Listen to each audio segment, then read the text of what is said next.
The Rambam in the Moreh Nevochim says that the reason for karbonos was to be marchik leiv ha'adam me'avodah zarah, to distance the heart of the person from avodah zarah. In other words, the goyim, lihavdil, were constantly sacrificing to their avodah zarahs, and therefore this will be a way for HaKadosh Baruch Hu to draw Klal Yisrael back into the fold, into the Emunah. Come and be makav to me. The Ramban and many others disagree with the Rambam. They say the karbonos wasn't sort of an emotional directive. Rather, karbonos was a way of being makarev the koiches u'alamis. The Meshech Chacham explains it, a kind of ruchnius electricity. If I had to explain to someone who lived 300 years ago that by putting a bunch of microchips together and flipping a couple of switches you can control many different things throughout the entire world, he would either think that I am not all there, or he would have so much faith in me that even though he doesn't understand it, but he knows that there are powers of technology, there are elements of nature that can be combined together, that can be forced together in such a way to produce things that may be beyond his level of comprehension for that period.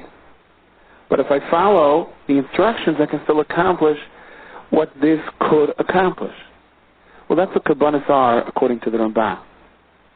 If the Kayan does this, if the Kayan does the zrika for this carbon, if there is Kabbalas Hadam, if there is the Hektar of the Emorim, if you follow the halachas for each carbon respectfully, then you're pulling switches. Just like there's an information superhighway, there is a kapara certain highway. And if you do it right for the carbon chatas, you have a kapara for your chatayin. If you do it right for the carbon asham, you have a kapara for the inyanim that an asham is mechaper on. If you do it right for the carbon shlamim, you have mamshach shalom. You become closer to HaKadosh Baruch Hu. If you do it right for a carbon oil, you are metar your machshav, and so on.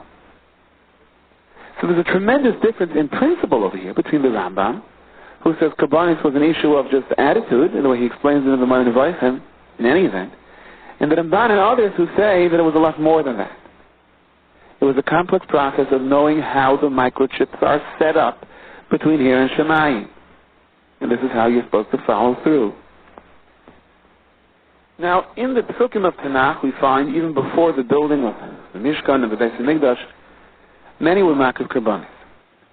And besides for some exceptions, like Avraham Avinu when he was makav the Yael, there was mamish on the Mokim HaMizbeach and the Mokim HaMikdash. Most of these karbonos were brought on what is called a bama. A bama is sort of a self-styled Mizbeach. There was a bama Sibur, there was a bama Yachid. The Gemara dashes from the Psukim, the Lamnucha, the Lanachwa, and Pashas Riyeh, that bamais were okay as long as the Mishkan or Beis HaMikdash was not set up yet. In the interim period between the carbon of one Mishkan and another, so bamais were mutter. But once the permanent Beis HaMikdash was built, there was also a permanent Isser on being makav and bamais even after the Churban Habayis.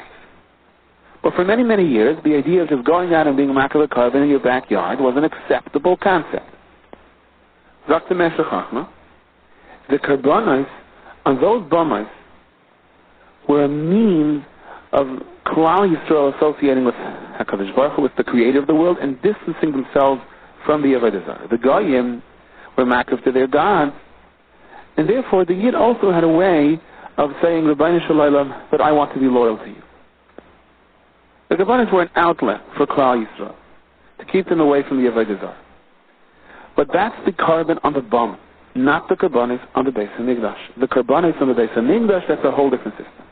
That is to be makarev the Elamais, to be mechaber doidim, to be mamshech ahava between Klal Yisrael and Avinu Shabbat Shemayim, in certain ways that could only be done through the halachos of karbonos, as again the Meshech Chachma draws the analogy to some type of ruchniistic electricity, a spiritual connecting force. And he calls them the Robag, that even though there was a heter to be makav karbonos on a bama, but you didn't have a real etzem kavana, what you had in the Beis HaMikdash. The Gemara says, Mesachtes Zvachim, of Kuf Yud Gimel, Ein reach nechayach, bebama ketan. So you see, kashrei bama aren't for a reach nechayach. This reach nechayach, this spiritual, pleasant aroma this hamshacha, this kiruv between Klal Yisrael and Avinu Shabashamayim, that's reserved just for the Beis Hamikdash. Now the Gemara in the Masechtas Nedarim and Daf Chav Beis does not look kindly on someone who makes Nedarim. If you make a neder, you have to be committed to that neder, and the ramifications of not being committed to it are devastating. Don't play around with Nedarim, the Gemara says. As a matter of fact, the Gemara's analogy is, in Masechtas Nedarim Daf Chav Beis, Amar Rav Nosson, Hanoider ki ilu bana bama. Someone that makes a neder as if he built a bama. What's wrong with building a bama? On the contrary, we see from the Psukim in Tanakh, throughout the generations up until the time of the Beis Hamikdash, that people were praised. This was considered a mitzvah. They built bamas to a makiv karbanis on it. So why the criticism over here in the form of, you made a neder? That's like building a bama. Dr. Meshach, think about what we're saying now. The purpose of the carbon on the bama was they get it from a vaydazar. The goyim are being makiv karbanis all around you. Yid, there's a danger you're going to get lost. Come and be makiv a carbon to Hashem. Bisman shedei semidish kain, you weren't allowed to build a bama, because what are you playing around with a bama for? There's no real significance to it other than directing your attitude. Here you have the Beis Hamikdash where it's all set up. Here you press the right buttons and you're accomplishing unbelievable things in the heavenly spheres. When the Beis Hamikdash is standing, Halay Hashem behechol karsha, you can be makiv in the Beis Hamikdash, besides for the technical issue of building a bama. It's frivolous. What are you doing by a bama when you have a Beis Hamikdash? That, says the Meshech Chacham, the Gemara's analogy is of Nosson's connection to someone who adds upon himself Nedarim. This is equated to building a bama. Why are you adding a neder for yourself? Because you want to adhere to certain halachos, you want to make yourself a better person, so you makabel upon yourself Nedarim, a neder that there's a good chance chas v'shalom you're going to fall through, and you won't uphold it, and the Aveda will be tenfold even greater. You want restrictions in your life? That's what you want, Nedarim? You want to have rules to abide by?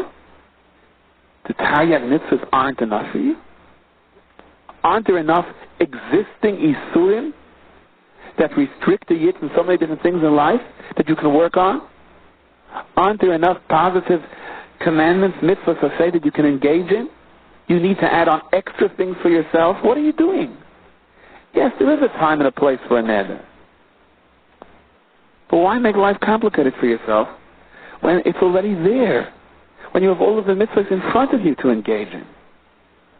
And indeed, Tarsus in the Gil of Hashem Ben Chaim Kain explains that the reason there is no heter to be makiv on a bama after the Churban Beis Hamikdash is because at that time the Anshe Knesset Agdala were mevatel the Yetzirah of Avodah Zarah. The Gemara says in the Masechtas Yuma that the Anshe Knesset Agdala said enough was enough when it came to Avodah Zarah. The burning passion and desire for Avodah Zarah, which we can't even comprehend, had done its damage throughout the ages. And they saw, that is the Anshe Knesset of that period, saw a Mokim and Shemayim now to be mevatel at Yetzirah. We no longer have that Yetzirah. So we can't understand what previous generations went through when it came to the desire, the craving for Avodah Zarah. Maybe we can imagine it. And we can imagine what it would be like to be misguided into this belief that somehow by sacrificing to something or by worshiping something it would be my total security, a complete umbrella insurance policy, protect me from all evil and so on. But the actual desire and craving is beyond our rationale. It was ever seen. It's like you can't explain why someone should crave a chocolate Danish. It's just there. Like the Gemara tells us in the Masechtas Brachos. Rav Ashi once told his Shir that tomorrow we're going to discuss our friend Menashe. He was referring to King Menashe, the son of Chizkiyahu HaMelech, who put a tzelem into the Heichal and was one of the notorious Avodah Zarah kings until he was dragged into captivity and did tshuva at the very end of his life. But beforehand, the Avodah Zarah led him to horrific episodes, including killing his own grandfather, Yeshaya Navi. So Rav Ashi said, tomorrow we're going to discuss the psukim, the parashiyos about our friend Menashe. And King Menashe came to him in a dream that night. And he said to Rav Ashi, that's how you refer to me? Our friend Menashe? And he asked Rav Ashi, Ravina and Rav Ashi, mind you, were the two Amirayim that put together Talmud Bavli. And he asked Rav Ashi a shaila in halach. He asked him where to make the hamoitzi from. How do you cut the piece of challah? And Rav Ashi couldn't quite answer. And Menashe had to explain it to him. And King Menashe said, and you refer to me with such disdain and disgrace? But look at the Psukim. The Psukim tell us about all the Avodah Zarah that you did. How you let all of Klal Yisrael astray. How you put a Salem into the Heichel.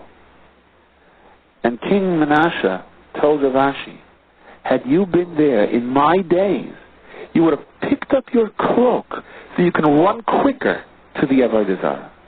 You have no idea what kind of a passion we had for Avodah Zarah. So the Anshe Knesset Gedolah saw that the Rebbeinu Shalom now gave them the authority, something obviously which the Gedolim of previous generations didn't have. They now have the authority to destroy the Yetzer Hara of Avodah Zarah, and they did so. So now we don't have a craving for Avodah Zarah in the form of a passion, in the form of a temptation. And that would come simultaneously with the Churban Habayis in order to preserve Klal Yisrael and Golus. Because if those generations couldn't stand up to the test of Avodah Zarah, one could well imagine what Avodah Zarah would do to us if we had a craving and a temptation to it. The answer is that the cycle of the world works with a balance of Bechira. And they had Nevi'im, they had Moisim, and more open miracles. So on the other hand, the Nisayan had to be great because there was a drive for Avodah Zarah.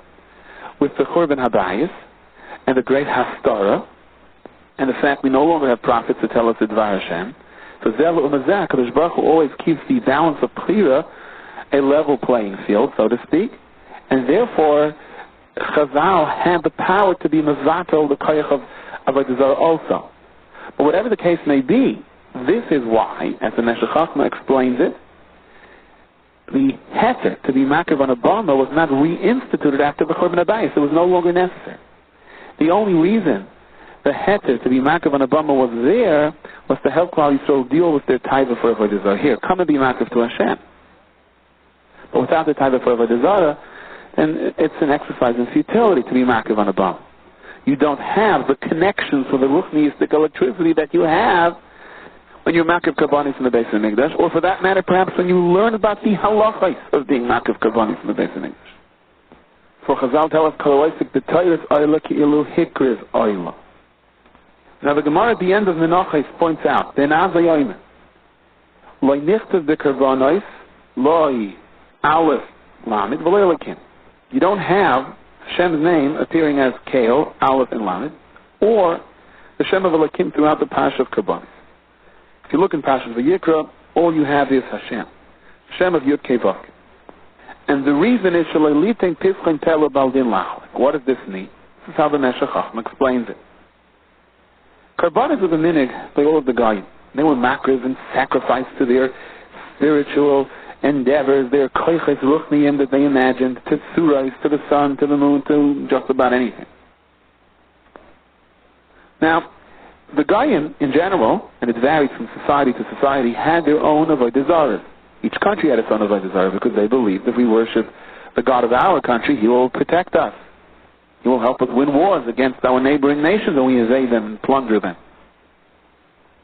And in some societies it was broken down even more, like with the ancient Greeks. If you wanted a healthy body, you had to punch in with the Avodah Zarah who was in charge of that. The koiches that they envisioned controlled health. But if it was money that you wanted, forget it. That Avodah Zarah couldn't help you. He was just in charge of your body, of your bone. You have to go to a different Avodah Zarah for that. And so on and so on. In other words, the Goyim were of the understanding that there is no one dominant force that controls this world. There are many, many splinter forces that control different things, and you have to sometimes hop around from one Avodah Zarah to the next in order to meet the various different needs that you have. So win points with everyone. By sacrificing to them and subjugating yourself to them, then that particular Avodah Zarah is going to like you. The union of Pashas vayikra, lihavdil, is exactly the opposite. The whole Amun of Klal Yisrael is exactly the opposite. Shema Yisrael Hashem Elokeinu Hashem Echad. There is only one entity. There is one, the Rebbeinu Shalom, that controls everything. There is no, so to speak, evil and good, there is one Rabbeinu Shalom, who sometimes does things in ways that it's difficult for us to accept. But the essence, it's all good. And therefore you have this extremely important prat throughout the Parsha of Karbonos. Never the shame of Elokim, never the shame of Kael, which appears throughout the entire Torah. When it comes to our Karbonos, it's only the shame of Hashem, the shame of Yud-Kei Vav-Kei. The Pasuk says, L'zbayach L'Shem, L'haktir Yishal Hashem. Why? Because the Shem Havaya is never used to depict or to describe anything else but the ultimate presence of the Rabbeinu Shalom into every single aspect, into every single breath, and into every single molecule of creation throughout the entire universe. As opposed to the Shem Elokim, which is sometimes used to denote a malach or a dayan, like in Pashas Mishpatim. Elokim refers to a sense of power or force. Sometimes you're not allowed to say it out, because in the context of the pasuk, that Elokim doesn't refer to Hashem. Even when the pasuk refers to Avodah Zarah, the pasuk says Elohei Ha'amim, because Elokim doesn't necessarily mean godliness. Elokim means a power, a dominant force. Sometimes it is used in the context of the Rabbeinu Shalom, and sometimes Lahavdu Alpe Alpayim of Dalai, and an infinite amount more. It is used in the context of specific powers, whether good powers or bad powers, but the Shem Elokim lends itself to interpretation. Take note, says the Meshach. Pari said, Al Ken Sayakim, it's because you're lazy, therefore they're screaming, Nizbachol Elokeinu, that they want to shecht Elokeinu. Pari uses the Shem Elokim, as if to say, so you found another force, another thing to sacrifice to that's going to help you in a certain regard. Yes, says the Meshach, the Shaitrim, who were in charge of Klal Yisrael, who had to answer Pari, how did they answer?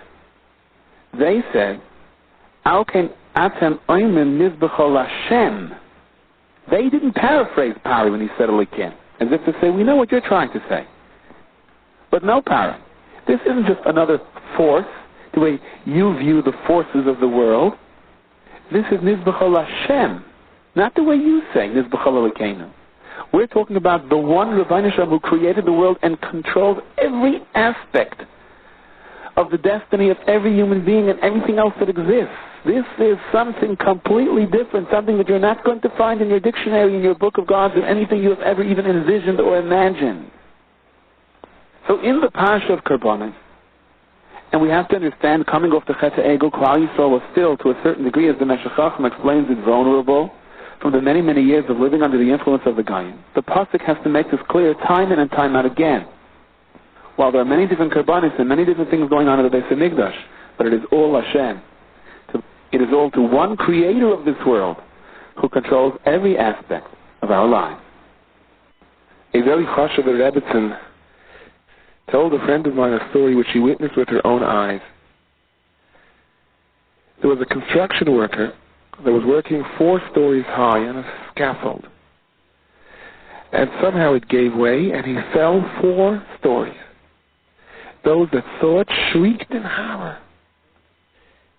Yet, Nes b'toich Nes, miracle of miracles, somehow he hit the pavement, stood up, and survived.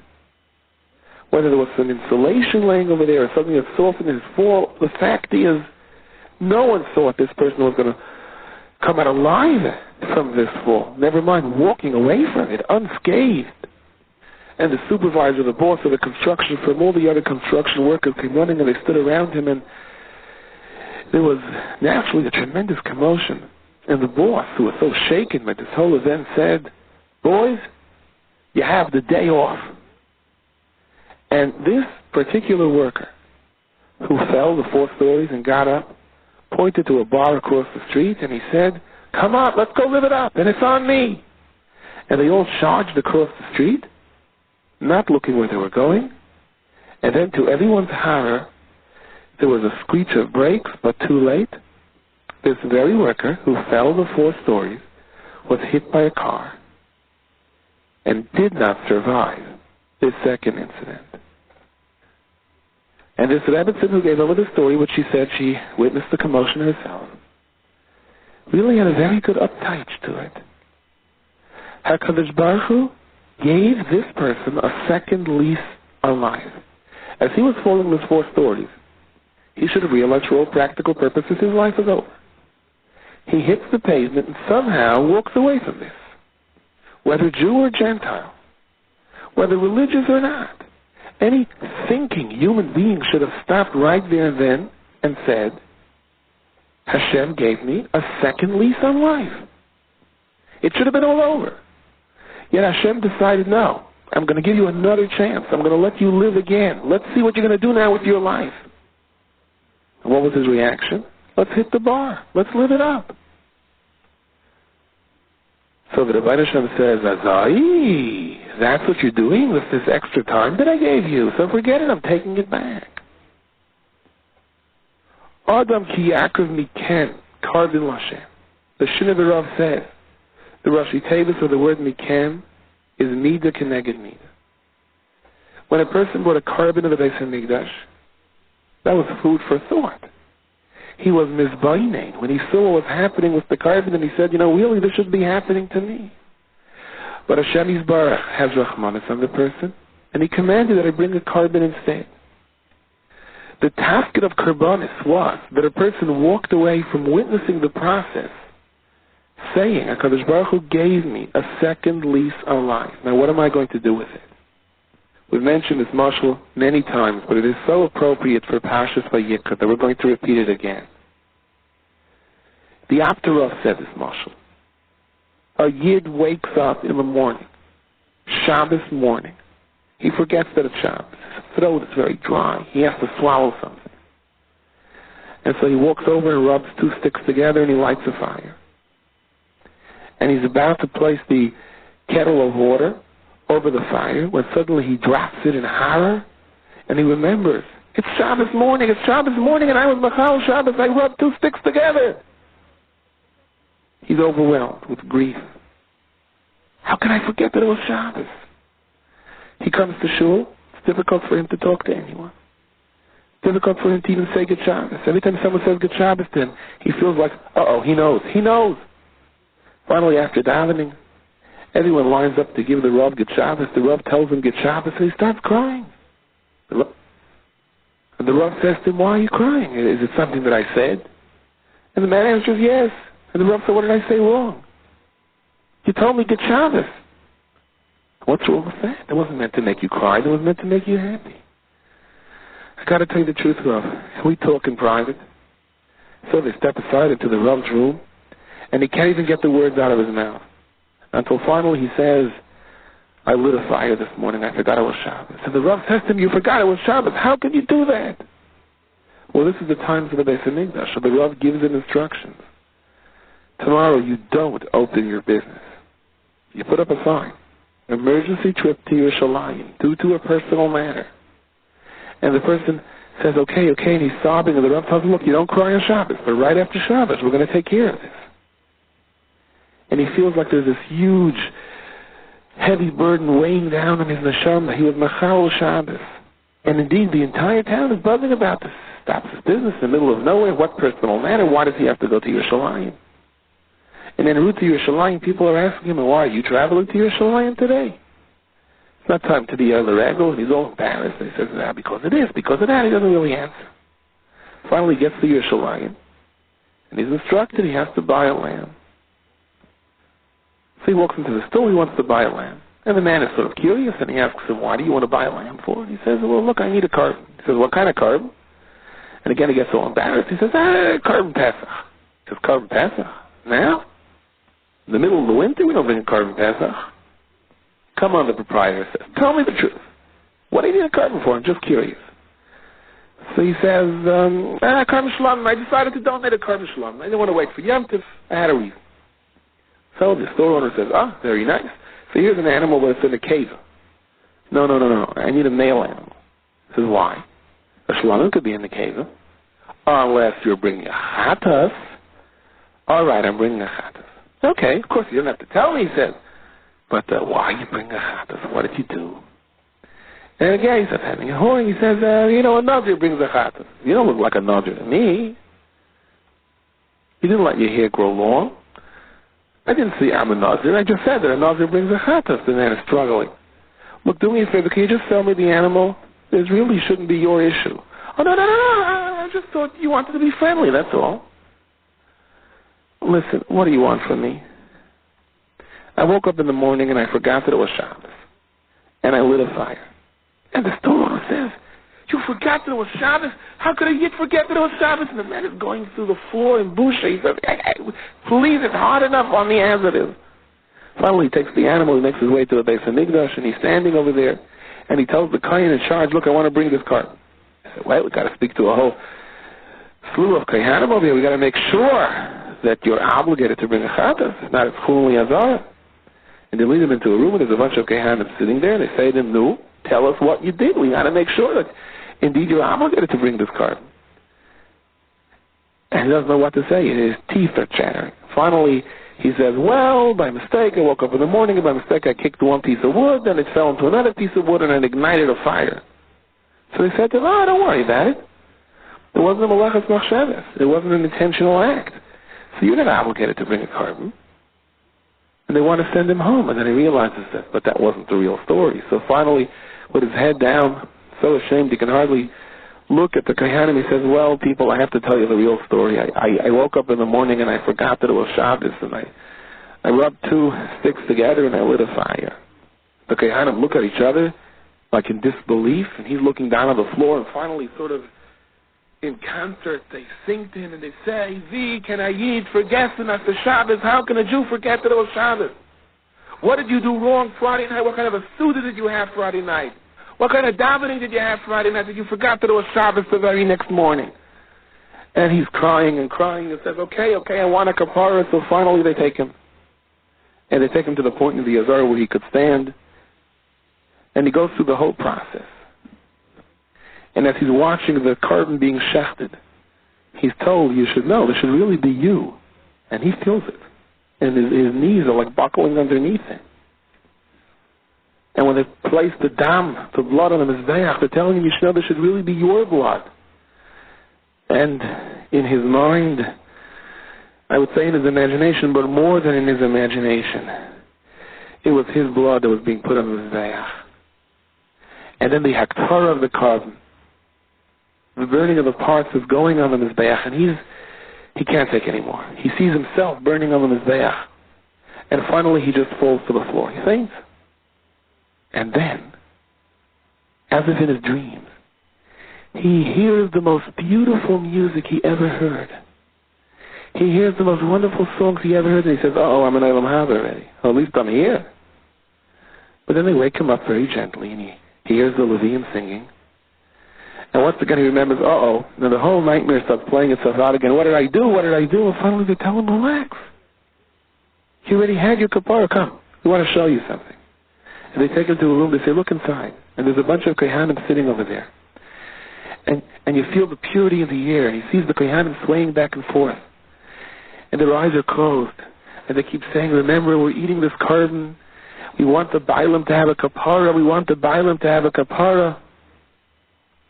They're all doing that for me? All these Kohanim are sitting there, they're being Isaac in this Avodah just for me? And the Levium are singing just for me? And he leaves the Beis HaMikdash that day, and they explain to him, you should know, especially for you, when your Avei was just b'shoigeg, now your neshama is clean, everything has been removed. He leaves the Beis HaMikdash a new man. It was worth going through the process. It's as if he was reborn. The next Shabbos, when the next Shabbos comes, does he treat that Shabbos with kavod, with derech eretz? And trust me, said the Apterav, when he woke up the next Shabbos morning, he did not forget that it was Shabbos. So what happens today is by mistake a person flips the light switch on and realizes it was Shabbos, he says, never. Right? He gives himself a little sigh, a little krechts over there. And that's the extent of it.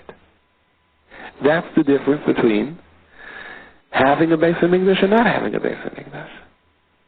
The karbanos and the various different karbanos for the various different aspects of mistakes that people make that came to be rectified, of a need to come closer to the Ravina Shalom, of coming to terms with various different experiences in life, from expressing gratitude to being mechaper on serious averos, all of this played itself out in the Beis Hamikdash. The human experience was put up on the Mizbeach.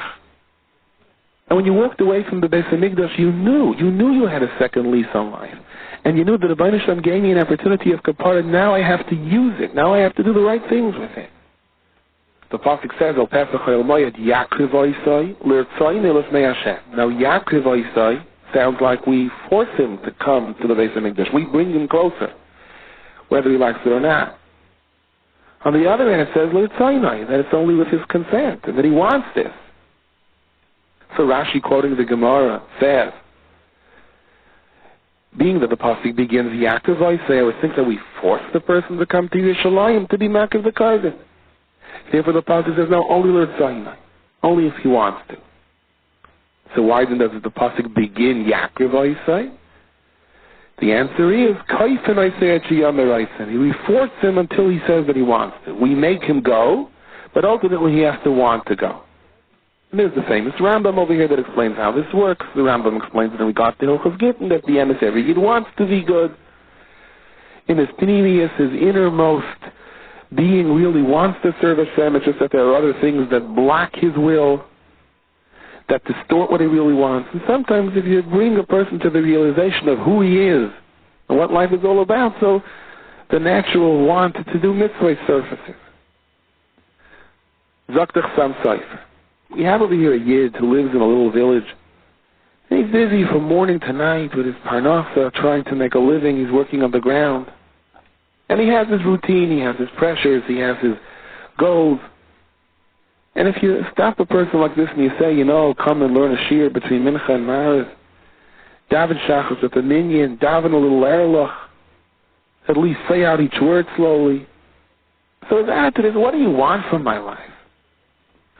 But if you can manage to get this here to stop what he's doing, shake him out of the routine just for a moment and bring him to Yerushalayim, and he sees the beauty of Yerushalayim, the Sois Kala Aretz, and it makes an impression on him. And then you bring him to the Beis Hamikdash, and he sees the Avodah of the Kaihanim, the Meshasi Hashem, and he sees their level of Simcha, their level of Dveikus in HaKadosh Baruch Hu, the way they learn Torah, the way they do the Avodah, the way they eat. Suddenly something in his heart begins to ring. Like an old violin that was laying someplace at the bottom of a dresser in the attic, dusty and useless, and suddenly someone takes it and cleans it and fine-tunes it, and you have the most sweetest, breathtaking music that begins to emanate from it.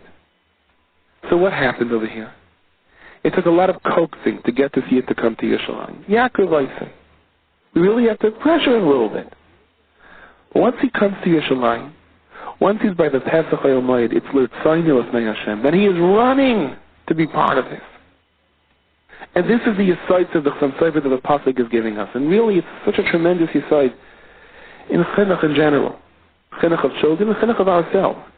El Pesach Ha'el Moed Yaakov Oisei. We have to force ourselves to the Pesach Ha'el Moed. Once we do that, then it becomes L'Irtzai L'Lefnei Hashem. Then we want to. Sometimes you have to force yourself to open a sefer. You have to force yourself to get involved with chesed.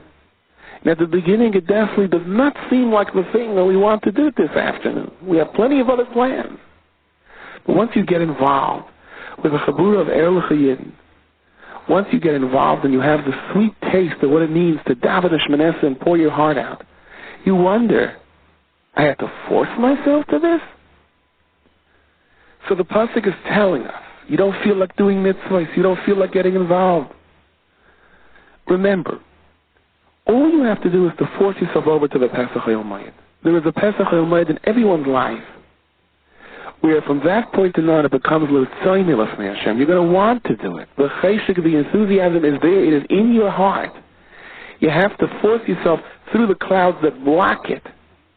But once you get through it, it'll be L'Irtzai L'Lefnei Hashem. You don't feel like davening? Fine. Say to yourself, just the first bracha of Shmoneh Esrei. Just Psika D'Zimra. Let me just say Hoidu with Kavanah. Yaakov, I say, force yourself over to the Pesach. At one point, it'll pick up by itself. The Gemara in Bracha says, now that we don't have a Beis Hamikdash, the table of a person is machaper. The Chaim Volozhiner explains in the Sefer Ruach Hai What did the carbon accomplish? Through the fire that was burning on the mizbeach, the ra, the part that blocks a person's cheshek to Torah and mitzvahs, was eliminated, and as a result, what was left was kulei tayv. When a person eats a meal, l'shem shemayim, the way a yid should eat, and he's oisik in Torah, then you bring the same eish. The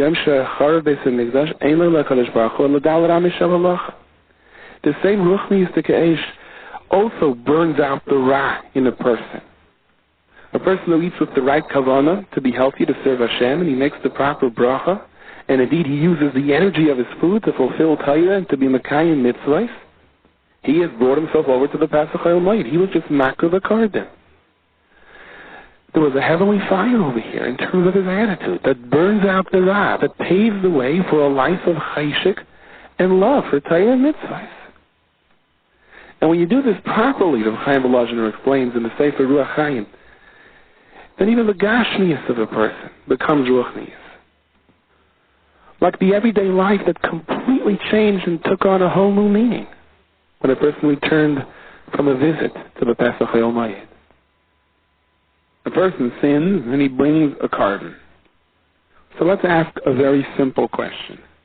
The Yismach Moshe asks this question. The person sinned, why is that the behemoth's fault?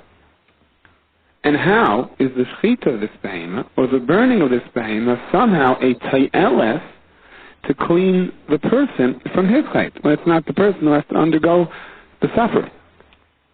The Gemara tells us, now that we have no Beis HaMikdash, shulchanei shel adam mechaper, a person's table is his kapara. So what connection is there between the table and karbanos? The animal is going through shchita, is going through the whole process over here, the zrikas hadam, the sreifa of his chalav and the evarim. Somehow that's in place of the human being. Now that we don't have that, we eat supper? Well, what's the connection? How is the table of a person somehow in lieu of the karbanos? How does that take the place of the karbanos? Dr. Yismach Moshe, you have to understand the matorah, the objective in being makriv a behemoth. The purpose of a carbon is for the person to ask precisely this question that we ask. This man is standing here in the Azara. He's standing on a long line. He's holding on to his animal. This somehow is going to be a kapara for the chait that he did. And the person looks at this behemoth and he says to himself, why is this behemoth going to suffer? Because I did an avera. Elamai, the answer is, this is the Seder Habriya. Every nivra was created to be mechabed and to serve something that is above it. And the purpose of this behemoth is to serve humanity. As a result, he's now going to make a kal v'chomer, and his kal v'chomer is going to be as follows. Madach this behemoth, that was not created through a person.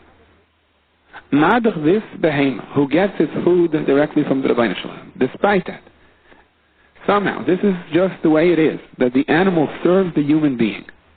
And this animal is going to be shechted now for me. And if it wasn't a carbon, it would be shechted just to be someone's supper. How can I rationalize this? How can I justify this? By saying that that's the way it is. Animals serve human beings. Oy bazai, how do I view that in terms of myself? How much more so? 1,000-fold more so, 10,000-fold more so, an infinite amount more so. Am I mechuyev to be mevakel my own ratzon for a Kadosh Baruch Hu who created me and who nourishes me and provides for me? I don't provide for this animal and I didn't create it, yet somehow in the cycle of things, in the ladder of nature, it has to serve me. So how much more so am I mechuyev to be mevakel my ratzon for a Kadosh Baruch Hu? Thinking into this, the hizbaininus in this Indian is the tachlis of bringing karbanis, and that, depending on how much the person is affected by thinking this way, that is the koyach hakapara and the tshuva in the carbon. Today we don't have a carbon. Dr. Yismach Moshe, think about that the next time you cut up that chicken supper. The next time you put your fork and knife into the meatball. Why is this animal suffering because of me? Elamai, that's the Seder Habriya. I'm the human being. It is the animal. It serves me. And I'm not doing anything wrong. Whether the animal likes it or not, that's why it was created. Well, how much more so do I have to say to myself, whether I like it or not, I am a chayiv to serve the Rebbeinu Shalom? And that is why the Gemara says, now that we don't have karbanos, shulchanei shel adam mechaper, the shulchan of a person, that's his kapara. The emes is, however, that's in as much as the person has to understand it. That's how we have to analyze. Yisach Moshe is teaching what a person has to think when he looks at the animal it's about to be his carbon, and the Yisach Moshe teaches us what to think when we look at the meat in our plate. And indeed it brings us to tshuva. We also have to understand the hashgacha pratis that's involved over here as well.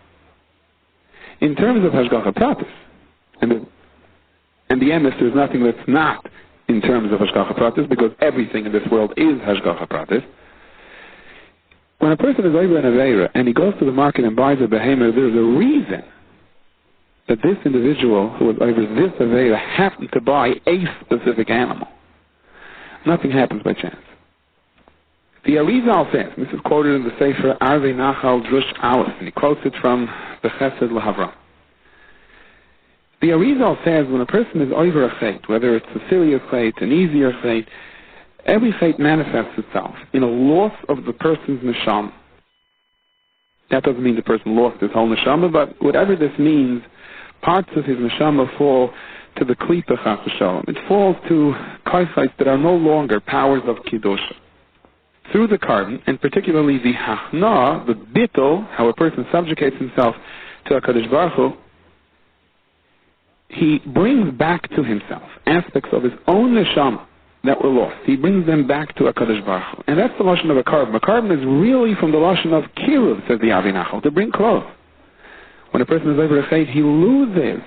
Part of his neshama becomes distant to him, and when you do tshuva, you're bringing it back close. So in a sense, when you do tshuva, you're being a makar of yourself. If someone Rachmana litzlan leaves this world without tshuva, then those halakim that he never brought back to himself remain in the koiches of klipa, whatever that means. In other words, in koiches that are not koiches of kiddusha. And how does that come back? Because ultimately everything has to come back to its tikkun. So there's a process of the Avi Nachal of Gilgul Neshamas, Doimein, Chai, Teneach, Medaber, first perhaps into things that aren't alive at all, like a rock.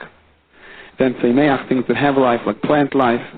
Chai, animals, and finally Medaber, into a person who can speak.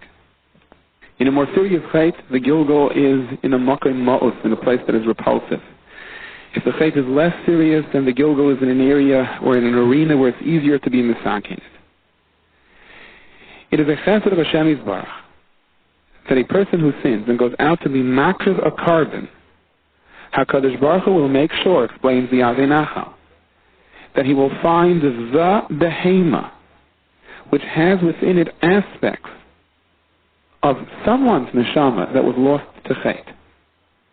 By you being makriv this carbon and doing tshuva, and the way you're going to do tshuva, you don't have to mix into this Indian of Gulgul, and we don't really understand this. Our tshuva is the way the Yisroel Moshe explains it.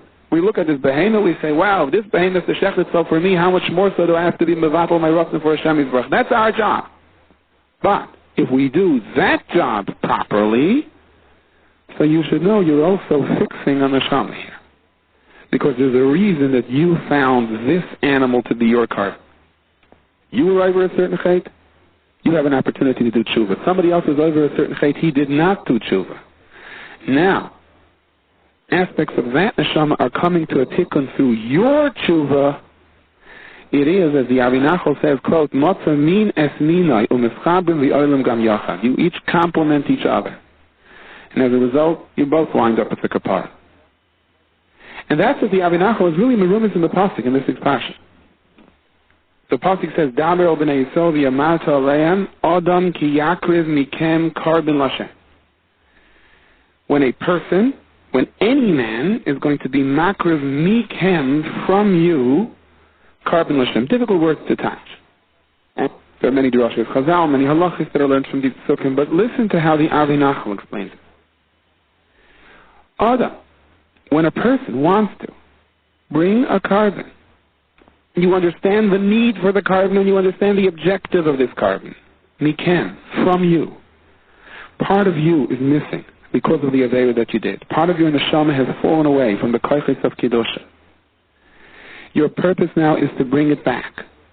If you understand that, if you believe that, then you should know, min ha-behema, min ha-baka, or min ha-tzayin, the particular behema, baka, or tzayin that you're going to bring for your carbon, takrivu es karbanachem, takrivu loshin rabim. They, both the aspects of neshama that are in this particular animal, and the aspects of neshama that you have lost, that you're trying to bring back, it's all going to come up here together on the Mizbech. The animal that you will find by Hashgacha Pratis is going to be an animal that also has elements of the neshama that have been lost, the same elements of neshama that have been lost from you as a result of your fate. And of course, we find much of this in the Sfarim in a similar vein. That's what happens when you sit down properly and you make a bracha. And you wash on until Yudayim and you make a hamaitzi. And you have in mind what the Yismach Moshe said you should have in mind. If this animal is serving me by me eating it, that means I have to serve Hashem. Well, what right do I have to take it? What right do I have to consume it and make it part of me? And we can also explain a Gemara in the Masechtas Chulin that seems to be very harsh. And after you understand this, Arizal says the Avinachal. The Gemara is not being harsh at all. The Gemara is simply clarifying the message.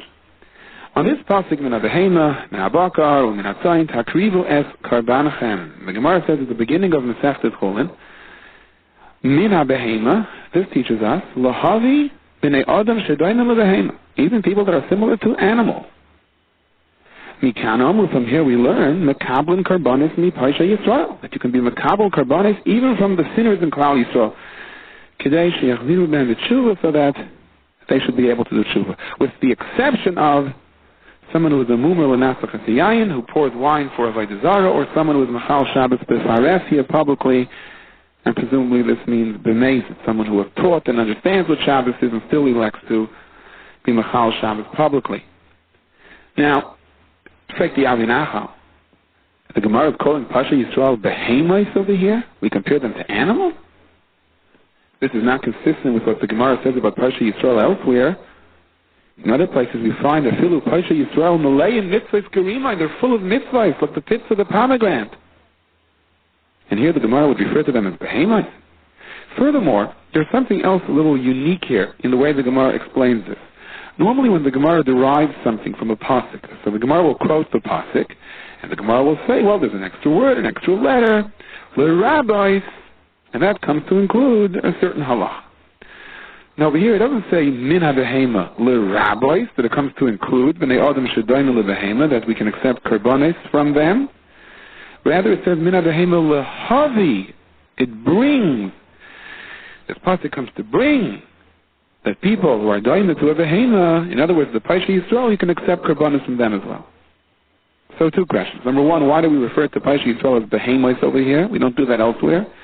And second of all, why the expression lahavi as opposed to l'rabbis? Sakti Avinachal, think what we just said, b'shem di Arizal. A person sins, he loses a chelik of his neshama. The person passes away without a tshuva, he has to go through the difficult process of Gilgal.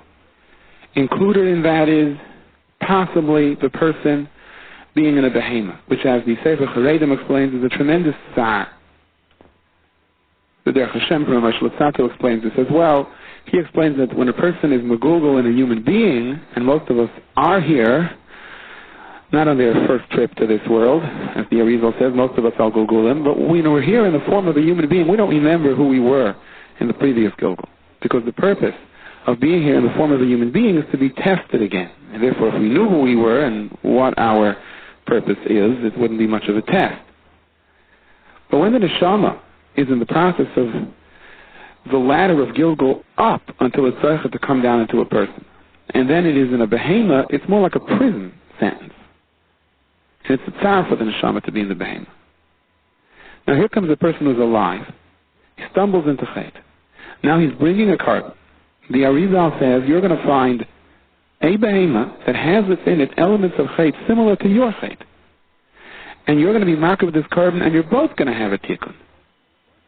So the Torah is telling the person who's bringing the carbon, not only are you helping yourself by doing tshuva, you're helping others as well. Now, along the same lines of the Arinach, Chaim Volozhiner in his Pirish on Pirkei Avos, Ruach Chaim, Peri Gimel, Mishnah Gimel explains that every time a person eats something in that food, there's a mixture of toiv and ra. From the part of the food that is toiv, there is nourishment for both the guf and the neshama. From the part that is ra, the body excretes it. And there is tumah there, as well as physical repulsiveness. Rav Chaim Volozhiner explains that in the process of bringing karbonos, there was a greater birur, a greater separation of this toiv and ra. The fire of the carbon would burn out the ra, the toiv was kuloi toiv, purely good, and that was given to the bailam to eat, and therefore they had a tikkun. The man that fell from Shemayim came from a source in Shemayim that was kuloi toiv, and therefore it was nivla b'ayvarim, it was absorbed straight into their limbs, the people never had to relieve themselves, there was no ra in it. Now when a person eats, not just the carbon, explains Rav Chaim Volozhiner, when you eat supper, and you eat that sandwich for lunch, and your kavanah is to be able to learn better, to daven better, to do more chesed. So you are also burning out the ra that is in the essence of creation since the chet eitz hadas, and you're separating the toy for yourself. And when you sit down to learn afterwards, Torah is eish. Halakai devarai ke'eish. Just like the eish on the mizbeach burnt out the chelik hara of the carbon, when you sit down to that blat gemara, when you sit down and you talk to someone about Yiddishkeit, you're mekarim to the Rebbeinu Shalom, the food that is within you, that is nourishing you at that time, is also going through a process where the fire burns out the koyach hara, and your guf and neshama are left only with the chelik hatoiv of the meichel. And it's not just being makav karbonis. The same is true of Chaim Volozhiner says for eating a meal when you eat it with the right machshava. You make the right bracha, you're oisik b'Torah, then you should know it is mamish, he says, this is his lashon, mamish kemoy hamakav carbon. You're taking the behema, you're being makavit l'gvoya, you're drawing the ruchnius out of this carbon that becomes part of you, and you're lifting all elements of its gashmius. Unfortunately, the reverse is true as well. If you eat not the way Yid is supposed to eat, and you don't make a bracha, not only are you separating the Kiddusha and pushing away the Tumah, you are drawing elements of the Kiddusha into the Tumah. And therefore the Gemara says in the Sechtes Brachas, Amar Rav Yechanina bar Papa, one who has hana from this world without a bracha, it is ki'ilu goizel lahakadosh baruch hu uknesses Yisrael. Because you're robbing the elements of Kiddusha instead of fixing it. Rav Chaim Volozhiner elaborates much more on this. Again, that's in Peri Gimel, Mishnah Gimel, the Sefer Ruach Chaim, Ayin Yaitashah. But the end of all of this ties in beautifully with Pasha Zachar. Brought down in the Sefer Teres Avis in the Slonim Rebbe. It says Zachar es asher asa l'cha Amalek, and it also says Zachar es yem Shabbos l'kashay. That's the Eitz Hadas and the Eitz HaChaim. Shabbos is the Eitz HaChaim. There's no ra at all. It's all good. The weekday is Eitz Hadas Toiv Zira. There's a mixture of Toiv and Ra. And there's the battle of the Ra to try to schlep a person so deeply into the Ra that he shouldn't even feel the Toiv afterwards. And that is the Klipa of Amalek. The Yezanek B'chokol and Achshalim Achrecha, a designed effort of his Gabris Hara ala Toiv. To Oyev Yegeya, you're tired. Amalek wants to rob us from any tiny gruchni, from any geschmack in Yiddishkeit. And he does that by trying to flood us with Taivas Gashmias. The solution is keep on davening, keep on learning, even though you don't feel that Geshmak. Do it, because this is what Amalek wants. He wants to rob you from the Geshmak and then to give up. And the way you battle Amalek is to say, whether I feel or I don't feel good about doing this, I'm going to do it. And the good feeling will come eventually. That's the Nasa before the Nishma. That's the Zohar Tashaf L'cha Amalek. The Pagam of Eitz Hadas Toivera. And the solution is keep on doing the mitzvahs whether you feel a geschmack and they're not. And as a result, you will be Zohar to the other Zohar, the Zohar Tzem Shabbos L'kachai, the beautiful sweetness of Einik Shabbos, where a person can feel even down here on this world, in the end of Olam Haba. At the time of B'riyas Ha'olam, there was a meeting amongst most of the letters of the Aleph Beis. They all came and put in a bid that the world should be created with them. Of course, the one who won was the Beis. The world was created with the Beis through Bereshis. But the Zohar tells us an interesting thing. The Aleph never submitted a bid that the world should be created through it. Unlike the other letters of the Aleph base, the Aleph respectfully stood outside and watched the proceedings, but made no request whatsoever that he should be included. So HaKadosh Baruch Hu said to the Aleph, Aleph, Aleph, how come you don't ask that the world should be created through you? So the Aleph answered, Riboin Alma. All the letters came, they begged, they pleaded. For my part, I feel I'm not even worthy of it. I'm not even putting a request. If they were told no, for sure I would be told no. So HaKadosh Baruch Hu said to the Aleph, Aleph, Aleph, even though the mice of the world is going to be created with the days of Bereshis, however, you shall be the first of all letters. Les be'yechuda elabach. And you are the only one that represents complete unity. Because within the days, actually from the days and on, there is already diversity. It can be divided into two. The Aleph is the only one that can't be divided. A similar version to this Zayir appears in the Medrash Oisi Oisi Rebbe Akiva. Over there it also says that the Aleph stood on the side and remained silent until Hashem said, why do you remain silent? And the Aleph said, I have no kayach to stand before you like the other letters. The other letters are all a combination of different units starting from the days. You can divide them. I'm just one.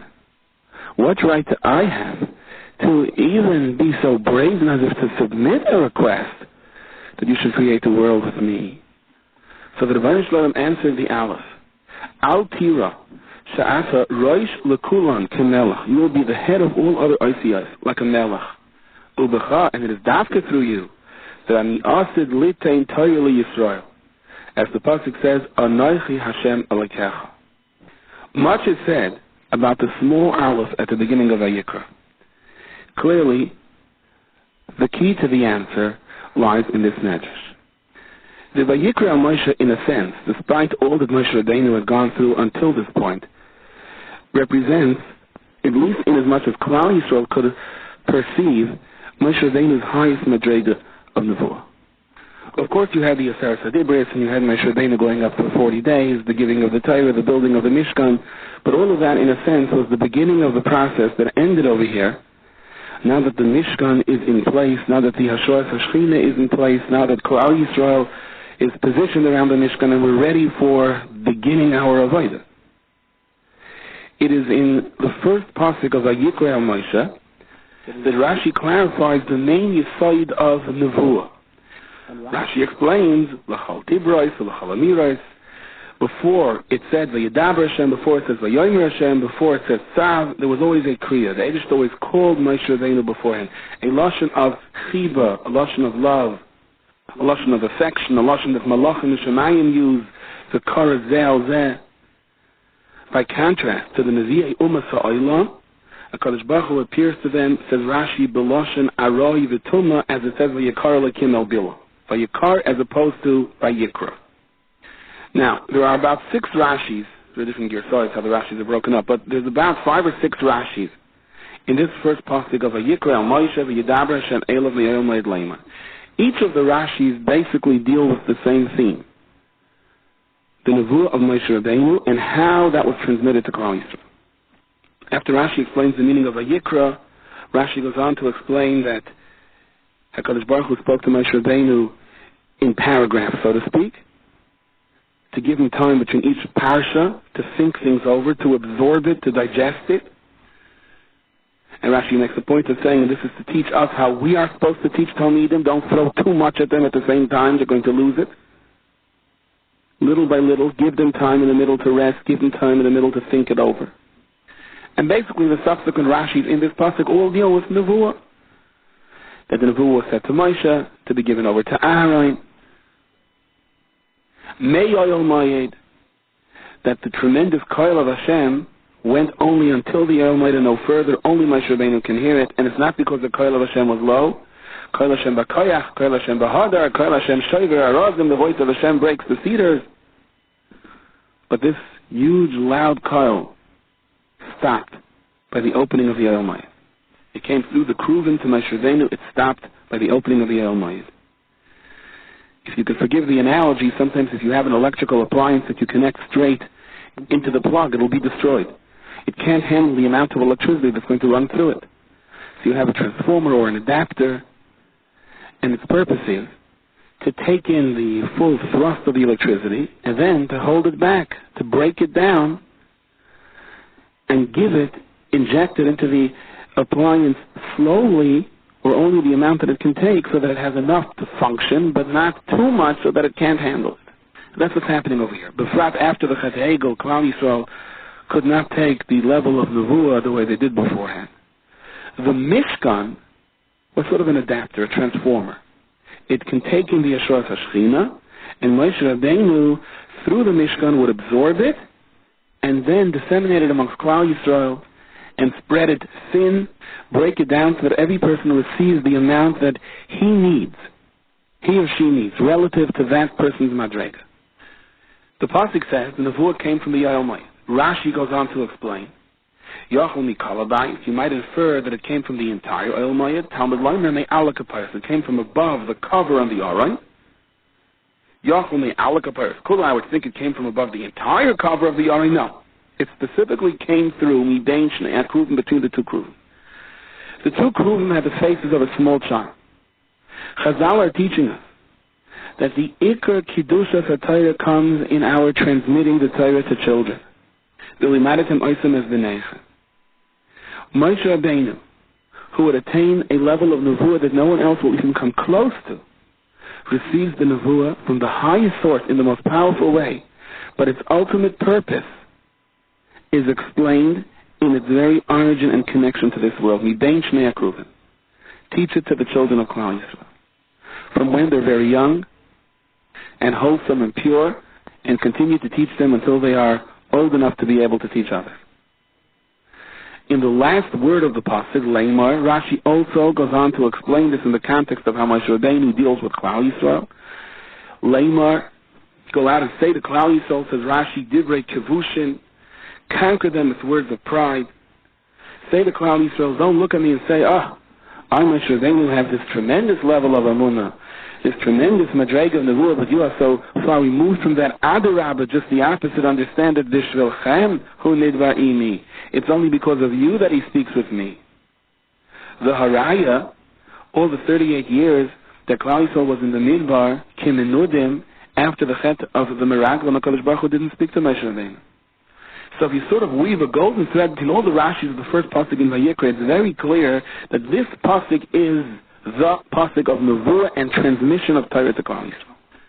The Svarim explain, the Bar Moshe from the Yerusha Rebbe talks about this, that it wasn't just to Moshe Rabbeinu. The entire pasuk of Vayikra El Moshe V'Yedaber Hashem Elov Mi'el Mayed Leimar refers, here we have the instructions of all the tzaddikim and all the Gedolei Hadar, the Rebbeim, the Mashgichim, the fathers, anyone who has any influence on the next generation. This pasuk applies to everyone until Mashiach comes. And that's why the Bar Moshe points out, the lashon of the pasuk is Vayikra El Moshe. It doesn't say Hashem called to Moshe, it just says Vayikra El Moshe. Then when Hashem's name is mentioned, it doesn't say Moshe Rabbeinu's name, it just says Vayedaber Hashem, Elav Me'el Mayed, Leimar. So many ask this kasha, the Archaim, the Marinayim, but here's how the Bar Moshe explains it. He says, any Talmid Chacham that serves Hashem and wants to teach is B'Bchinas Moshe. And he is thus in his own level to a certain Vayedaber Hashem Elav. Vayikra El Moshe, Hashem called to Moshe. But you should know, it's not just Moshe. In this pasuk lies the power that Vayedaber Hashem Elav, Hashem will speak to him, Hashem will speak to anyone that really, sincerely wants to teach and wants to help others. And did his best to perfect himself, to learn on his own. All Talmidei Chachamim have within themselves a nitzutz of Moshe Rabbeinu. And that, he explains, is why the pasuk ends with the word Leimar. Continue saying, continue speaking, continue teaching.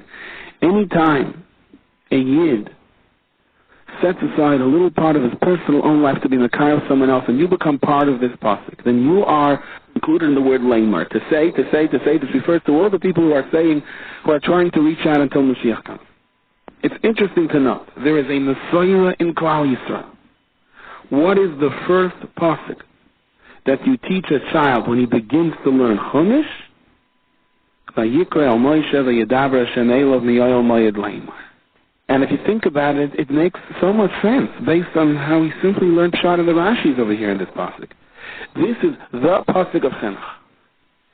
Any speech you ever heard, any article you ever read about chinuch, any course you ever took about being a chanukah child, from Sheshes Yemei Bereshis until Mashiach comes, every single positive thing you heard there is in this pasuk. This is the pasuk that Rashi tells us how to perceive the Ashras HaShechina and how to break it up and teach it slowly to children, patiently, affectionately, and more important than anything else, on their level. And to give them the breaks that they need in between. It's all here. Now, many reasons have been given why the first pasuk we teach small children is vayikra. And most of them focus on the union of karbonos, the iskavus, the connection between Klal Yisrael and the Rebbeinu Shalom, which we want to implant into the children, and hachanami. But we shouldn't miss another aspect of this. The reason we start teaching vayikra to small children is to remind the teacher about what this is all about. That you have a job to be makabel from your rebbeim, to look up to your rebbeim, to understand that they may be privy to more information that you know. Don't second guess them. Absorb what you can, lift your madrega, and then in turn transmit that to your children in the proper manner. Not in the way that makes you feel good because you said a geshmak ashir, but in the way that makes the child feel good that he is learning. And understand that the key to your siyata d'shmaya depends on your relationship to those who you are teaching, as Moshe Rabbeinu told Klal Yisrael. Perhaps it is not so much that the child is supposed to hear the vayikra at his first experience of learning Torah. It is the teacher, it is the father, it is the Rebbe who is supposed to hear the vayikra when he begins teaching his child. And that is why this vayikra has that small aleph. Because in a sense, this small aleph encompasses within it all the lessons of the pasuk. The Tzemach Tzedek was a Yosai. His mother had passed away. When he turned 3 years old, it was the day after Yom Kippur, his grandfather, the Balatanya, took him to shul to daven. They wrapped him in a talus. They brought him actually to the kever of his mother. When they came to the Beis HaChayim, the Balatanya, the small child, and the father of the child all stood around and cried. And finally the Balatanya said, Mazel Tov, Devar Aleya Vashkirna, today I am bringing your son to Torah. Bench him, because you more than anyone else from your perspective understands the Kiddush of this day and feels the Simcha of this day. So I ask of you, please bench him, that we should be able to raise him the Chuppah U'Lema'asim Taizen. And the entire crowd answered Amen. And then he took him to the Chatzar of the Beis HaKnesses, and he asked the Malamed to begin teaching him vayikra. Afterwards, they gave the child honey, as the minhag is that we do with a 3-year-old. There are many, many different kinds of minhagim, but there seems to be a common denominator amongst them that we want the Torah to be sweet for the child, mitach shaloi lishma ba lishma. And then the little child turned to his grandfather in front of the entire tzibur, and he asked him why there is a small aleph in vayikra. And the Balatanya apparently took that question very seriously. He closed his eyes for a long time and attained a level of zeikus, and finally he answered, Adam Harishon was the Yitzir Kapav of HaKadosh Baruch Hu. He was created by Hashem. He had wisdom more so than Malachim. But he knew how great he was, and therefore he stumbled into the Chet of Eitz Hadas.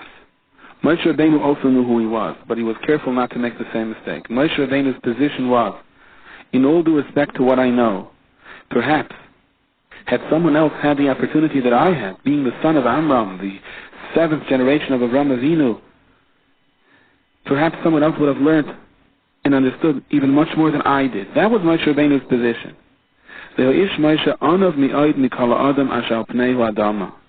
At the beginning of Divrei Hayamim, there is a large aleph by Adam Harishon. And that's sort of to emphasize where Adam Harishon's shortcoming was.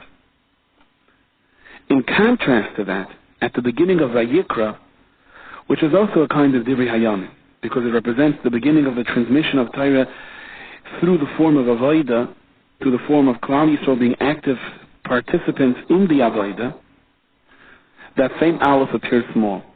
The reason Moshe Rabbeinu will be the teacher of Torah forever after is because he was able to maintain that small aleph despite the Vayikra, despite his highest calling now and reaching his highest level of nevuah?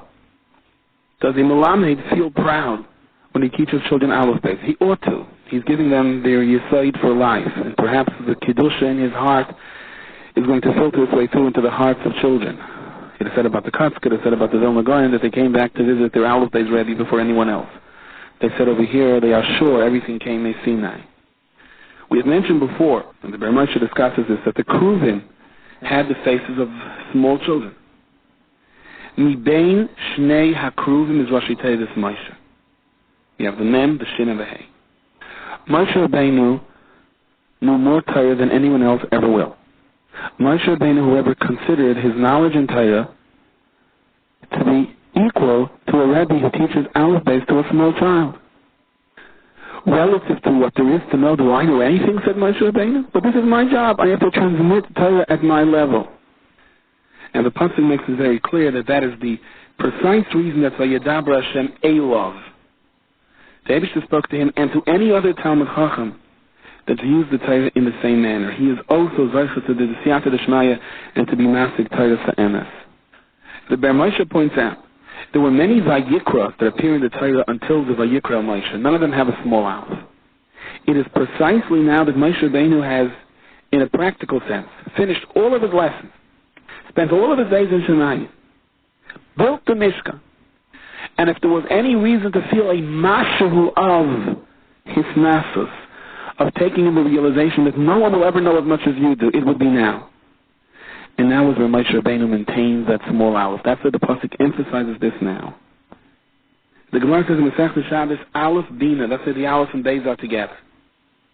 Literally it means teach understanding. The Ber Moshe explains the Gemara is giving us a deeper message over here. The more you emphasize the aleph, the more you follow the lesson of the aleph to stand aside, I'm not pushing myself to be on top, but I want to learn what you teach me and teach it to others.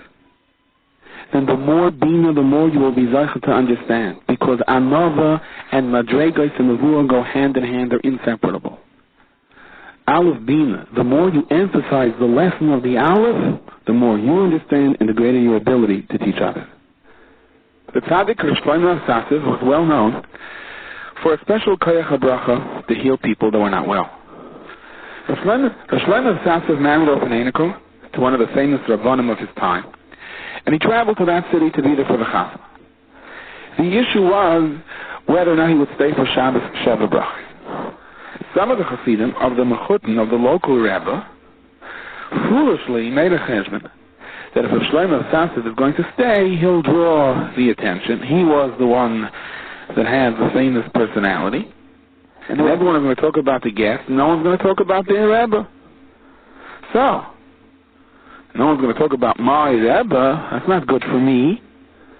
So they began to suggest all sorts of different ways on how it would be better for the Sassev to return home and not stay there for Shabbos. How they did that we'll leave for another time. But the Sassev said, fine, no problem, I'm going home for Shabbos. When the local Rebbe, who was a great tzaddik in his own right, found out about it, he was terribly upset. And he ran over to his mechutin and explained that those are a few foolish people, and please stay here for Shabbos. So the Sassev said, Mechutin Levin, I would have loved to stay, but look, I'm already set to go home, everything has been arranged, I'm going. So that local Rebbe said, and he was known to be a very witty person, he said, if that's the case, I'll tell you the truth. Mechutin Levin, I'm happy that you're going home for Shabbos. I'm happy myself. Oh, really? Why are you happy? So he said, look, you see that some of my Hasidim act quite foolishly. And I know that you have a koyach to heal people. If you're going to heal all the Meshuggahim in my town, I'll lose all my Hasidim. You see what my Hasidim are like. So I guess I also have some type of ulterior interest over here. Maybe it's better for you to go home for Shabbos. I don't want you to heal all the Meshuggahim. I won't be left with anyone. So the Sassev told him, my dear Mechutin, don't worry about that. Indeed, the Rebbeinu Shalom has granted me a koyach habracha to heal different kinds of sicknesses, but that kind of sickness I haven't yet healed. For that, we'll have to wait for Mashiach. When he said that kind of sickness, he was referring to Gaiva. It's Gaiva that says, Oh, a competing Rebbe? A competing Rosh Hashiva? Let's get him out. This isn't good for our rating. Now, it's not just Rebbes and Rosh Hashivas. It's a whole view of life. It's a perspective towards Avdas Hashem. Do I look at my standing? Do I approach my davening, my learning, my divrei Torah, my chizik, in the light of, now what are people going to say about me? How do I get myself on the map? Or do I view it in the context of what can I do for the Rebbeinu Shalom? And as a matter of fact, the least people know about me, the better. And the more Hashem Shemayim it is. And the more I will be able to learn. Because in the place of Gaiva, there is no learning. The Rebbeinu Shalom says about a Baal Gaiva, Ein ani v'hu yicholim lado ke'echad. Me and him cannot live together. What does that mean? It means, at least the way the Stipler explains it, that it affects a person's amunah. In the Sefer Klein of the Eagle says, somebody asked to the Stipler, what can I do? From time to time I had my doubts about the Rebbeinu Shalom, and the Stipler told him, work on your anova. Because if a person has the proper amount of modesty, then in the vacuum of his own search for fame, automatically you have a shras hashchina that fills the void, and he has a munah. But if there's too much I in your sentences, if you're thinking too much about yourself, so as a result, HaKadosh Baruch Hu says, Ein ani v'hu yichol lado ke'echad. We can't live together. And the manifestation of that, explains the disciple, is the person begins to question the existence of the Rebbeinu Shalom. Thus, the small aleph in Vayikra.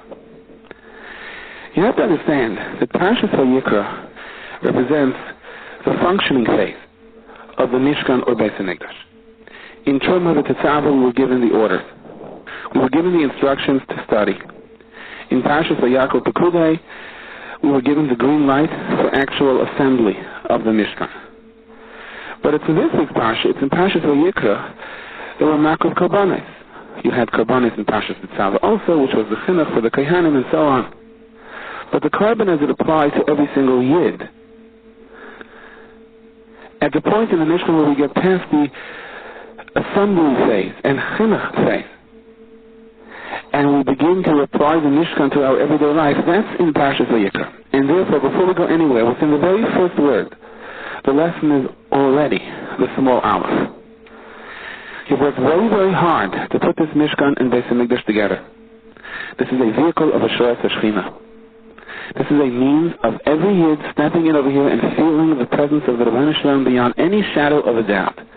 But the Pasuk is telling us to start with, it won't work for you unless there's a small aleph, unless there is a nifas over there. And that's what the Sasaba meant when he said, don't worry about me healing those Mishagoyim and therefore you claim you won't have any Chassidim. That kind of Mishagas, we have to wait for Mashiach. Hopefully, if there will be a Mishkan, hopefully, when the third Beis HaMikdash is going to be built, and these people are going to be overwhelmed by Anova and Hachna, and they're going to think about the Rebbeinu Shalom and not their personal pride, only then will it have an effect.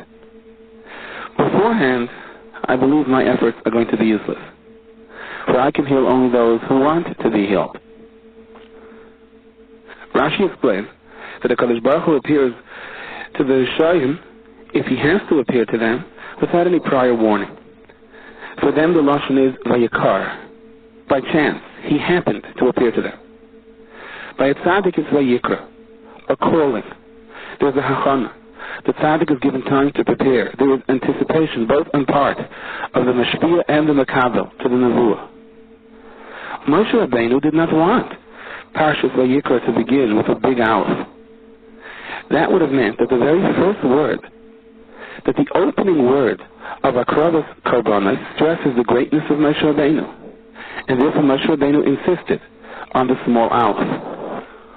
But for us the message is that this is the very reason that Moshe Rabbeinu was vayikra, to become closer to HaKadosh Baruch Hu than anyone else. Because that aleph, instead of getting bigger and bigger with Moshe Rabbeinu's growing fame, continued to get smaller and smaller throughout his lifetime. In the Medrash Rabbah, at the beginning of Parshas Vayikra, we find the following mashal. A king summoned his most loyal and efficient Eved and ordered him to build the most beautiful palace that ever existed. He gave the Eved very precise instructions of how he wants this palace to be arranged, how he wants it to be built, and how he wants it to be set up. This Eved set out to find the most skilled craftsmen, the people that would be the most loyal to the instructions of the king. And after each phase had been completed, he himself came in and engraved the insignia of the king. Next to it, he added a kind of expression of gratitude that Baruch Hashem, I was vayikra to fulfill the will of the king. And he did so throughout the building of the palace. On every pillar, you had the insignia of the king, as well as the mark of the Eved, in the sense of, and Baruch Hashem, this is how the king asked me to do it, and this is how it was fulfilled. When the palace was finished, the king entered, and he was overwhelmed with his stylus. He was amazed at the beauty of the palace. More so was he amazed at the insignia of the king, that somehow had been engraved, that somehow seemed to shine every step of the way, with the comment underneath it that Baruch Hashem, I was vayikra to fulfill the will of the king. In other words, what this Eved was saying all along is that I'm not looking for the papers to write up about how great an organizer I am, how great a manager I am. I have one objective over here, the honor of the king and fulfilling the instructions of the king. The king was so overwhelmed by the emotions of his loyal Eved that seemed to shine out of every single step along the way in the building of his palace, that as the king approached his private chambers, he said, and now this Eved should remain outside? No, he must come in with me during this moment of glory and share with me the great honor and kavod over here. So he called for the Eved, come, you are invited to come in. The Nimshal, Moshe Rabbeinu put up the Mishkan and the Kelim. And by each Keli, Moshe Rabbeinu proclaimed, Kashetziva Hashem is Moshe, as Hashem commanded Moshe. So the Kodesh Baruch Hu said, Kavod gadol kazeh asli avdi Moshe. Moshe Rabbeinu made me such great kavod over here. On every small thing he proclaimed again and again, Kashetziva Hashem is Moshe. And now he remains outside? No, I must call him in. Thus, the pasuk begins, vayikra Moshe, Hashem called to Moshe, come in Moshe Rabbeinu, don't remain outside. Why are these words repeated so many times throughout the Malachas HaMishkan? Kashetziva Hashem es Moshe. The pasuk could have waited all the way until the Mishkan is finished, and then say it was done, Kashetziva Hashem es Moshe. Why was it repeated every step of the way? And the answer is explains the Baal Shem Tov that you have to realize that these people that were involved in the building of the Mishkan, they knew the secrets of the universe. Betzal was well versed in the letters that the Kodesh Baruch Hu used to create the world. And they understood how the Mishkan represents the creation of the world. They understood how the Yeshua Shechina and the existence of the world. They understood how all elements of matter are given their existence through the Yeshua Shechina. And the Yeshua Shechina comes through the Mishkan only if it's built as per instructions. They could have given drashos and revealed the greatest secrets of Kabbalah on every aspect of the building of the Mishkan, on every little design, on every little weave. And they did. They explained this to Klal Yisrael. But when push came to shove, and it came time for the hammer to come down on the last dent that is going to finish that Mizbeach, that is going to finish that Menorah, that is going to finish that Aron, they stopped and said, Klal Yisrael, do you know why we're doing this? After we have revealed to you the secrets of the universe, after we have revealed to you the great service, you know what we're thinking about right now? Kashetziva Hashem es Moshe. Hashem told us to do it. That's why we're doing it. There is, of course, the famous story of the two people that met after the Seder night. A great Mekubal, one who understood the secrets of Kabbalah, and a simple Pasha Yid. And the great Mekubal prided himself on the kavanis that he had by the Seder. The great Mekubal said, you know, by the Dalet Kaisis he was mechaven to the 4 letters of the Shem Havaya. And he revealed all the different kinds of shemes that you're supposed to be mechaven each step of the way throughout the Seder. And especially by the Kaishel Eliyahu, he was mechaven all the shemes to bring the Geula and so on and so on. When the Mekubal was finished, he said to the simple Yid, and tell me, what were you mechaven by the Seder? He said, look, I'm a simple Yid. All I was mechaven was, Hashem told me to do this, so I'm doing it. Hashem took us out of Mitzrayim, so we have to make a seder. That's all I know. And the Makubal turned white, and he said, oops, I forgot that kavanah. Moshe Rabbeinu was always concerned, as he was instructing the people who built the Mishkan, as he was instructing Klal Yisrael who was menadev to the Mishkan, as he was instructing the masses of people who came to see the Mishkan, and now they're going to be Makar Karbanis. He was always worried that after revealing to them so many of the great secrets and why all of this has to be this way, they're going to forget the simple, basic, most important rule. We're doing this because Hashem told us to do it. And therefore, each step of the way, Moshe Rabbeinu stopped and said, remember, all of the secrets, all of the vast, deep knowledge aside, why are we doing this? We are doing it kashetziva Hashem es Moshe.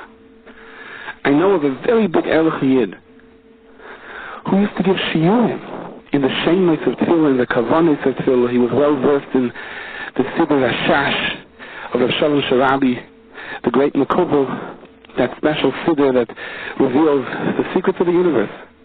When someone brought that Siddur to the Belz of the first Belz of he locked himself into a room for 3 days and studied the Siddur. He wouldn't speak to anyone, he didn't want to know of anyone. It was so chashuv to him.